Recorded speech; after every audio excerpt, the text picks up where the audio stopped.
আমার নেতা কর্মীর বিরুদ্ধে আজকে তাদের হাত করা পড়ায়, আল্লাহ যেন সেই দিন দেয় যে ইউনূসের হাতে হাত করা পরিয়ে কোমরে দড়ি বেঁধে এবং তাকেও যেন আমি কারাগারে রাখতে পারি।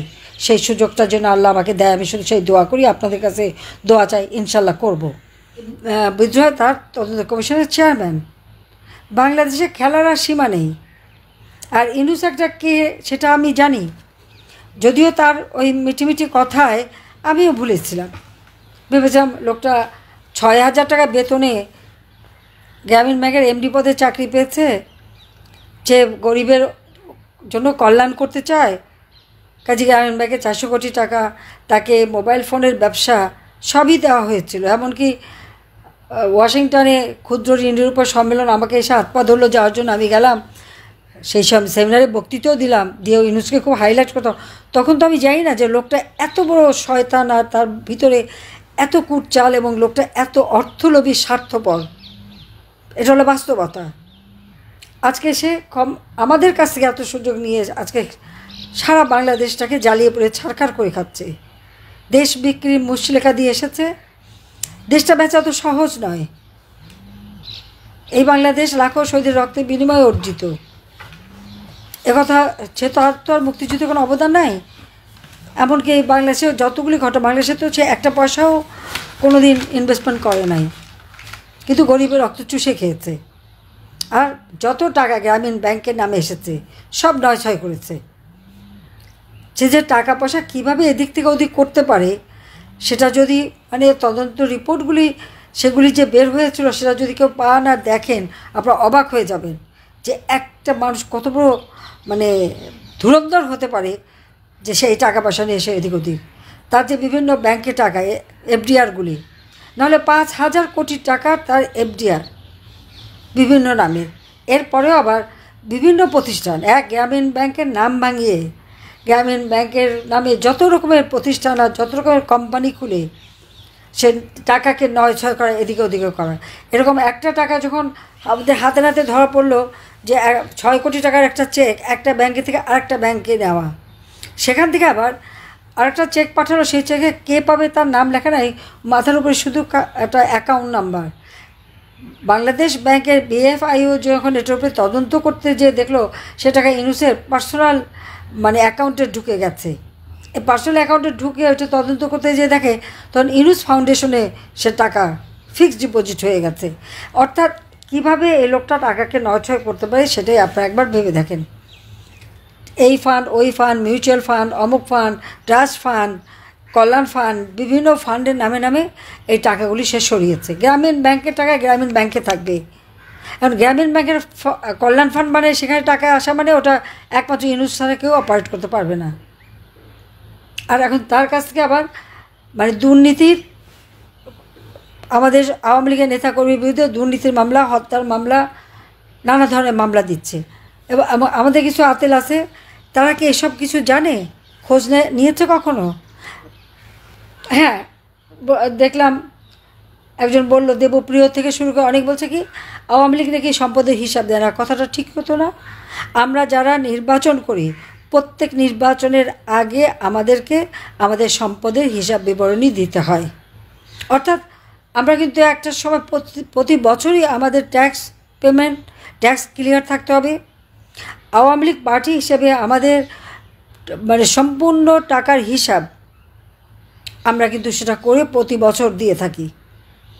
আওয়ামী লীগ খুব নিয়মিতভাবে এগুলি পালন করে। এমনকি বঙ্গবন্ধু মেমোরিয়াল ট্রাস্ট থেকে শুরু করে যতগুলি ট্রাস্ট ফান্ড আছে সব ঠিকমতো আমরা দিই। ইউনূসকে একটা টাকাও ট্যাক্স দেয়? এবং এই যে তারা এত এত কোম্পানি, ৩৮টা কোম্পানি ট্যাক্স ফাঁকি দেওয়ার মামলা তার বিরুদ্ধে, ব্যক্তিগতভাবে টাকা যে চুরি করেছে সে তার ট্যাক্স ফাঁকি দিয়েছে সেই মামলাও ছিল। শ্রমিকদের অর্থ আত্মসাৎ করে সে যে টাকাগুলি বানিয়েছে, শ্রমিকদের করা মামলায় দণ্ডিত আসামি হচ্ছে ডক্টর মোহাম্মদ ইউনূস। শ্রমিক গরিব মানুষ, তাদের টাকা যে মেরে খেতে পারে তা সে কতটা লোভী আপনারা চিন্তা করে দেখেন।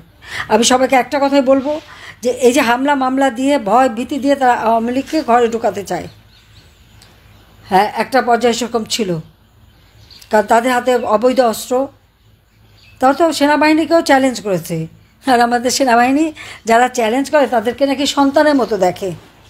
তো এই সন্তানরা যে কী জিনিস, যারা একজনের মাকে মারতে পারে, বাপকে মারতে পারে, 80 বছরের বৃদ্ধ বাবার গালে চড় মারতে পারে, এরা যে কী জিনিস সেটা আমাদের ওয়াকা সাহেব টের পাবে ভবিষ্যতে টের পাবে। সন্তানের স্নেহ দেখে যখন চড় খাবে তখন সিধা হবে।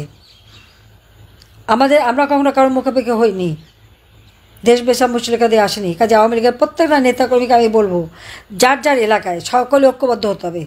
যার যার এলাকার যত উন্নয়নের কাজ করেছে সেটা জনগণের হাতে পৌঁছে দিতে হবে। একেবারে তালিকা করে করে সব ঘরে ঘরে পৌঁছান, মানুষের কাছে যান। মানুষই আমাদের শক্তি। যে আপনাদের জন্য আমরা কী না করেছি বলেন। 15টা বছর শান্তিতে ছিলেন, ছেলে মেয়ে লেখাপড়া শেখা, চিকিৎসা সেবা মানুষের দূর করে পৌঁছে দেওয়া সবই তো করে দিয়েছি। আজকে একটা দুঃসময় গেছে, আমি তো দেশ ছেড়ে আসতে চাইনি। আমি তো জানতামই না আমি কোথায় এসেছি, একটা চক্রান্তে পড়েছিলাম। কিন্তু আমি তো আছি বেঁচে, আমি বাপ মা ভাই বোন সবারই আছি। আর ঘর বাড়ি যা ছিল সে ওই সুধা সদন থেকে শুরু করে বঙ্গবন্ধু স্মৃতি জাদুঘর, ওইটুকু স্মৃতি নিয়ে বেঁচেছিলাম, সেটাও পুড়িয়ে দিয়েছে, ভেঙে দিয়েছে। আর কোনো চিহ্ন নাই, জানি বেঁচে থাকবো। তো আমার তো চাওয়া পাওয়ার কিছু নেই। আমার এখন একটাই চাওয়া, বাংলাদেশে আমাদের আওয়ামী লীগের নেতাকর্মী, মুক্তিযোদ্ধারা যারা অন্যায় শিকার হয়েছে, যাদের উপর অত্যাচার চলছে, নির্যাতন চলছে, এর প্রতিকার করা। মুক্তিযুদ্ধের ইতিহাস বিকৃত করে দিচ্ছে, আবার সেই ইতিহাস ফিরিয়ে নিয়ে আসা। ধর্ম বর্ণ নির্বিশেষে সকলের জন্য বাংলাদেশে বাস করতে পারে সেই ব্যবস্থা করা। আজকে প্রশাসন ধ্বংস করেছে, পুলিশকে তো হত্যা করে মেরে সমস্ত পুলিশ ফাঁড়িতে আগুন দিয়ে পুলিশ শেষ করেছে। এখন সেনাবাহিনীর অফিসারদের বিরুদ্ধে মামলা দিয়ে তাদেরকে হয়রানি করে স্বাধীনতার সার্বভৌমত্ব রক্ষাকারী যে তাদেরকেও ধ্বংস করে বাংলাদেশের স্বাধীনতার সার্বভৌমত্বকে নষ্ট করার জন্য এই ইউনূস আজকে উঠে পড়ে লেগেছে। এর হাত থেকে দেশকে রক্ষা করতে হবে। তাই যার যা আছে তাই নিয়ে সবাইকে ঐক্যবদ্ধ হতে হবে। ঐক্যবদ্ধ আওয়ামী লীগের কাছে এই সমস্ত অশুভ শক্তি পরাজিত হতে বাধ্য। আর যারা আপনাদের ঘর বাড়ি পুড়িয়েছে, আপনার মাকে অপমান করেছে, শিশুকে নির্যাতন করেছে, তাদের কোনো ছাড় নাই, পরিষ্কার কথা, ছাড় নাই। কত মারবে আওয়ামী লীগ? ফিনিক্স পাখির মতো ভরসা থেকে আওয়ামী লীগ উঠে আসে, বারবার সে প্রমাণ করেছে, এবং সেইভাবে উঠে দাঁড়াতে হবে। আমি তো মারা যাইনি, আমি তো আছি। উদ্দেশ্য ছিল আমাকে এখানে হত্যা করার, তবু বেঁচে যখন আছি, আল্লাহ রাব্বুল আলামিন বাঁচিয়ে রেখেছেন, নিশ্চয়ই একদিন আমি সুযোগ পাবো। এবং যারা আজকে আমার নেতা কর্মীর উপরে হামলা করেছে, অত্যাচার করেছে, নির্যাতন করেছে, তাদের উপযুক্ত শাস্তি এবং ইউনূসকে উপযুক্ত শাস্তি দেওয়া হবে, কারণ এর রেহাই নাই। আন্তর্জাতিকভাবে যত টাকা সে রেখেছে, কোন দেশে কত টাকা তার আছে, আর বাংলাদেশেও কত টাকা আছে, কত ব্যাংক, কত ফান্ড, কত কিছু করেছে, আমার কাছে তার দুর্নীতির সব হিসাব আছে। আমি কিছু কিছু বলেছি, হয়তো আপনারা দেখেছেন, যাদের কাছে আছে তারা প্রচার করেন। আরও অনেক তথ্য আছে, আমি এখানে বসে নাই, সমস্ত কাগজপত্র আমি ঘেটে ঘেটে ঘেটে ঘেটে, কারণ আমার কাছে ছিল কিছু, আমি সেগুলি সমস্ত ডাউনলোড করেছি, প্রিন্ট করেছি, এবং আমি সেগুলির উপরে কাজ করে আমি এই সমস্ত তথ্যগুলি ছাড়ব। এবং এর যে আসল মুখোশটা, সেটা জঙ্গিবাদী, দুর্নীতিবাজ, সন্ত্রাসী, ফ্যাসিস্ট, মানব অধিকার লঙ্ঘনকারী, শিশু নির্যাতনকারী, নারী নির্যাতনকারী, এই ইউনূসের বিচারও বাংলার মাটিতে হবে। আমার নেতা কর্মীর বিরুদ্ধে আজকে তাদের হাত করা পড়ায় আল্লাহ যেন সেই দিন দেয় যে ইউনূসের হাতে হাত করা পরিয়ে কোমরে দড়ি বেঁধে এবং তাকেও যেন আমি কারাগারে রাখতে পারি, সেই সুযোগটার জন্য আল্লাহ আমাকে দেয়। আমি শুধু সেই দোয়া করি, আপনাদের কাছে দোয়া চাই, ইনশাল্লাহ করব। বঙ্গবন্ধুর হত্যাকারীদের ইন্ডেমনিটি দিয়েছিল, আমি বিচার করেছি।